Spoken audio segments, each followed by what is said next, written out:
Donc, sans plus tarder, on va commencer notre soirée avec Sophie Malavoie, qui est animatrice et formatrice et consultante en communication scientifique et qui donne le cours communication scientifique pour le grand public avec Olivier Robin. Et elle va nous parler un peu d'histoire en communication scientifique aujourd'hui. On l'applaudit.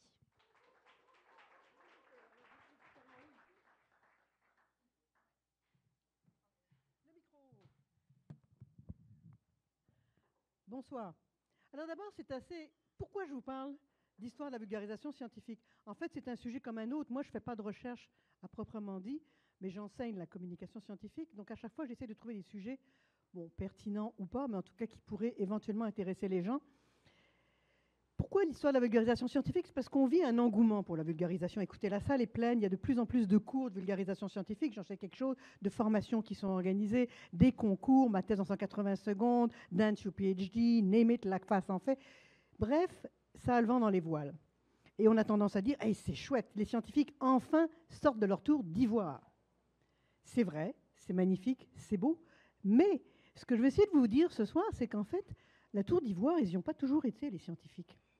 Et qu'on oublie qu'avant le moment de la spécialisation, qui a fait que les gens se sont concentrés sur leur recherche parce que ça devenait de plus en plus spécialisé, mais avant, les scientifiques, ils faisaient beaucoup de vulgarisation. Il y a même des très grands scientifiques qui ont fait de la vulgarisation et qui en ont fait vraiment comme une partie de leur carrière. Donc c'est un peu ça que je vais vous présenter très rapidement et vous dire aussi que ces pionniers, ils ont eu des réflexions incroyables qui résonnent encore actuellement. Alors, pour aller vite, parce que c'est court, 5 minutes, Marie Murdrack, pourquoi je parle d'elle? Ce n'est pas vraiment la pionnière de la vulgarisation scientifique, mais c'est le premier ouvrage écrit par une femme. Elle a écrit pour la chimie charitable, j'adore le mot charitable, et facile en faveur des dames. Donc ça, on est au XVIIe siècle. Une femme chimiste qui écrit un livre pour les femmes, vraiment des choses pratiques. C'est un manuel pratique où est montré comment faire des remèdes et des produits de beauté. Et elle, c'était pas anodin, parce qu'elle voulait justement se permettre, en tant que femme, de faire étalage de ses connaissances. C'est ce qu'on disait les femmes, en général, on les mettait dans les salons, mais c'est pas elle qui parlait. Et c'est une des premières qui, vraiment très féministe, disait l'esprit n'a pas de sexe, que l'esprit des femmes est aussi performant, aussi fort que l'esprit des hommes. Donc c'est vraiment quelqu'un d'intéressant. Pour aller plus vite, un peu plus, le vrai pionnier qu'on va citer dans tous les livres d'histoire de la vulgarisation scientifique, c'est aussi à la fin du XVIIe siècle, mais surtout au XVIIIe siècle, c'est Bernard Le Bouillet de Fontenelle, on va dire Fontenelle. Et lui, ce qui est assez intéressant, il a commencé par publier un livre, Les Entretiens sur la pluralité des mondes, donc un ouvrage de vulgarisation. C'était très marrant parce qu'il y avait une mise en scène. C'est un dialogue entre un savant et une duchesse. Un peu comme on va faire dans les livres de fiction ou dans les BD où on a dialogue savant et néophyte. Mais surtout, ce qui va le rendre très célèbre, Fontenelle, et qui va en faire vraiment un pionnier de la vulgarisation scientifique, c'est qu'il va être nommé secrétaire de l'Académie des sciences. Et une fois qu'il est secrétaire, il décide, et c'est vraiment une mission qui se donne, qu'il faut rendre la science accessible au grand public. Donc il va publier des comptes rendus vulgarisés pour cette époque, et il va s'y consacrer toute sa vie. Donc vraiment, c'est quelque chose d'assez remarquable. Et c'est un peu un visionnaire, parce que déjà, Olivier parlait de la pseudo-science, la désinformation et tout ça. Fontenelle était sensible à ça. Il disait qu'il faut que la science se rende au public, qu'il soit capable de réfléchir. Et entre autres, il voulait combattre les idées reçues, parce qu'il disait on présente un merveilleux qui peut être faux. Et il avait compris que la vulgarisation, ce n'est pas de l'enseignement. Il ne s'agit pas d'enseigner, mais il parlait de divertir. Donc déjà, il avait toutes les bases. Je passe vite. Je saute avec François Arago. François Arago, c'est un astronome. Et lui, là, on va commencer à entrer. Là, on est plus, si vous voulez, à la fin du 18e, début 19e. Mais là, j'ai fait des sauts de puce. Il y a eu beaucoup de monde entre-temps. Mais François Arago, il va être très connu comme vulgarisateur. C'est un astronome qui va continuer sa carrière de chercheur. Mais lui, ce qui était fascinant, c'est que il s'est mis à faire des conférences à l'Observatoire. C'est un endroit où il y avait des conférences publiques et aussi au Muséum d'histoire naturelle. Et ça va devenir excessivement couru.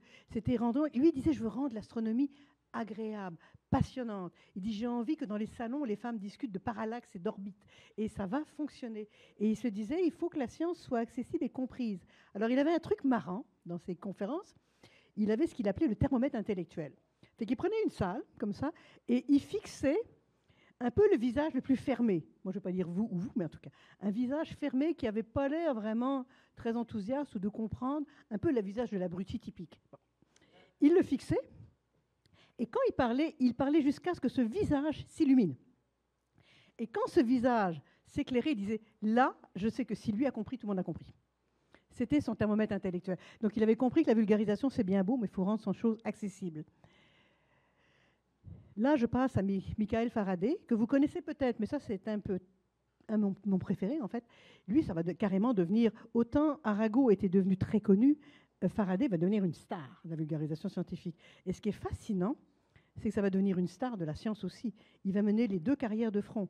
Ça va être un scientifique excessivement connu. On lui doit les électrodes, l'électrochimie, le moteur électrique, la cage de Faraday, et les ondes électromagnétiques. Et il y a beaucoup de choses qui viennent de Faraday. Il va être un chercheur excessivement prolifique, mais il va faire des conférences. Et il va notamment, un des premiers livres qu'il publie, c'est l'histoire d'une chandelle. Et pour vous dire que ça a un impact, c'est encore, vous pouvez le commander sur Amazon, c'est encore réédité. Et l'histoire d'une chandelle, c'est qu'il a pris un truc tout bête, à partir de la combustion d'une chandelle, il s'est dit, bien, je vais expliquer des phénomènes de la chaleur, de la combustion, de l'énergie, de la matière et tout ça. Et ça a eu un succès retentissant. Et ça continue d'ailleurs d'être édité. Puis ce qu'il a fait, Faraday, qui l'a rendu encore plus connu, ce sont ces fameuses conférences démonstrations. Et là, on entre carrément dans le spectacle. Il allait dans les foires, il allait dans des endroits où il faisait ses spectacles, à la Royal Institution à Londres. Et c'était rempli, hein, c'est comme un show de U2. Et finalement, Faraday, dans ses conférences de démonstration, a pu aborder toutes sortes de sujets, rejoindre des gens. Et pour vous dire que ça a eu un impact, la Royal Institution fait encore des conférences de Noël. C'était comme ça qu'il appelait ses conférences, les fameuses conférences de Noël. Quand vous tapez conférences de Noël sur Google, vous allez voir qu'il y a plein d'universités américaines qui organisent des conférences de Noël. Et même ici au Québec, le centre des démonstrations en sciences physiques du cégep Félix-Antoine Garneau, ils font des conférences de Noël. Donc ça, c'est conférences démonstrations où on fait des spectacles, un peu comme Yannick Bergeron, les spectacles de chimie. Faraday a commencé à faire ça. Et là, on est quand même au 19e siècle, au tout début. Je continue parce que 5 minutes, là, vous voyez, les conférences de Noël, vous le voyez, là, c'est vraiment le show, il a une table, il fait des expériences, ça saute, ça bouge, ça fait des bulles, et ça fonctionnait très bien. Et ça faisait la science de divertissement, mais en même temps, il passait beaucoup d'idées. Le dernier que je veux présenter, c'est Camille Flammarion, parce que là, ça va être encore l'essor en plus grand de la vulgarisation scientifique. Camille Flammarion, c'est le frère d'Ernest Flammarion qui a fait les éditions Flammarion. Mais lui, c'était un astronome et un physicien. Il va donner beaucoup de conférences, mais surtout, il va être très prolifique en termes de publication. Et il va avoir une vision, c'est un des premiers qui a dit qu'il faut parler de science, mais d'une façon interdisciplinaire. Je ne veux pas juste parler de science, je veux parler aussi de philosophie, de religion, de culture. Donc des choses qu'on dit maintenant. Quand Lévy-Leblond dit qu'il faut mettre la science en culture, mais Flammarion le faisait. Mais le faisait il y a plus d'un siècle et demi. Donc c'est pour vous dire que toutes ces bases étaient déjà là. Donc je n'en dis pas plus parce que c'est très court, 5 minutes, mais vous voyez les livres qu'il a publiés, et on pourra en publier, il y en a, Flammarion a été très prolifique, il a même parlé, c'était le début de la vulgarisation des séries, la Bibliothèque des Merveilles, c'était des séries de livres sur la vulgarisation, maintenant bon, c'est très classique, mais ça n'existait pas à l'époque. Le plus drôle, c'est qu'il publiait ça à Hachette, ça n'était pas que son frère aurait une maison d'édition. Et je veux juste terminer, parce qu'on ne peut pas sauter toute la... Ça serait très long, on pourrait parler des heures de vulgarisation scientifique, mais vous dire qu'entre toutes ces époques, ces précurseurs et maintenant, quand je vous dis 2017, d'après vous, c'est quoi 2017 ?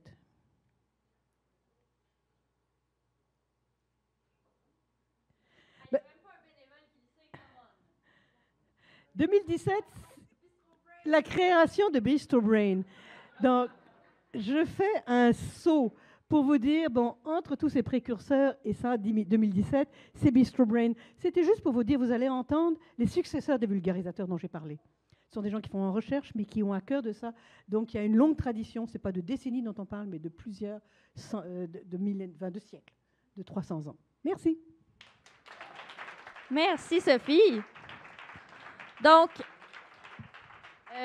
par souci du prochain présentateur qui doit quitter, comme maintenant, en fait, on va skipper ta période de questions, Sophie. Je suis vraiment désolée, mais je suis pas mal sûre que Sophie va rester disponible si jamais vous avez envie d'aller lui parler pendant la pause. Merci, Sophie.